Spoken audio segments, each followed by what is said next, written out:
Hello, and thank you for joining me. Thank you for participating in our blog over the last 5 weeks.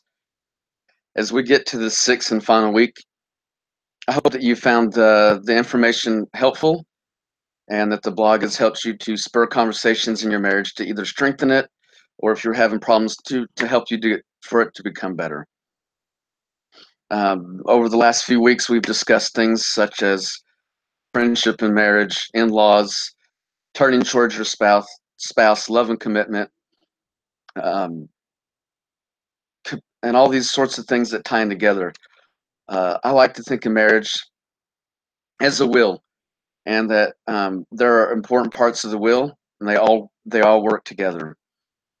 And if you take out one part of that will, it does not work correctly. It doesn't function as it should. And so it is in marriage. If you take out intimacy as part of the marriage will, it doesn't work right. If you take out the friendship aspect, it doesn't work right. If you have problems with your in-laws, it can be a huge issue, a big chunk of that will or tire. If you're not turning towards your spouse, if you're not clinging to your spouse, or as we discussed in this week, anger and forgiveness and mercy, and all these things work together.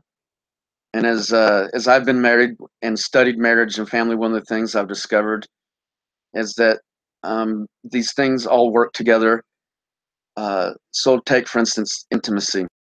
Intimacy is enhanced when you have a friendship, when you're serving your spouse, when you're forgiven and being forgiven. And as you have your solid friendship and you hang out and you do small things for each other, once again, small things matter. And romantic gestures don't have to be grand. It can be getting your spouse their favorite candy bar, doing the dishes when they normally do it so they come home from work, or a church activity in the house is cleaner. The list can go on and on. As you do this, then your intimacy is increased.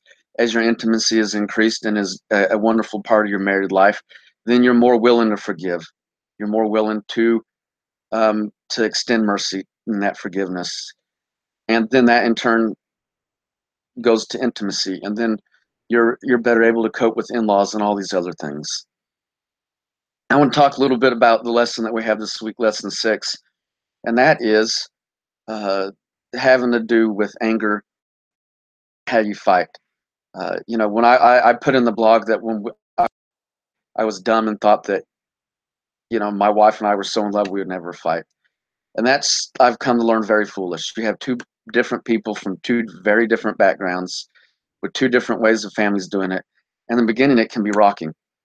And there's times when both you and your spouse feel passionate about something and you're going to butt heads. The key is not to not fight, it's how you fight. It's, are you respectful? Are you saying hurtful things? If you are you asking forgiveness? Are you quick to forgive? Are you hanging on to things? Because that's something you shouldn't do. You should bring up in a future fight or argument or disagreement, hey, remember back on this day in July 2018 or whatever the case may be, when you said X, Y, and Z, and I'm going to hold it against you the rest of your life. Those kinds of things don't work.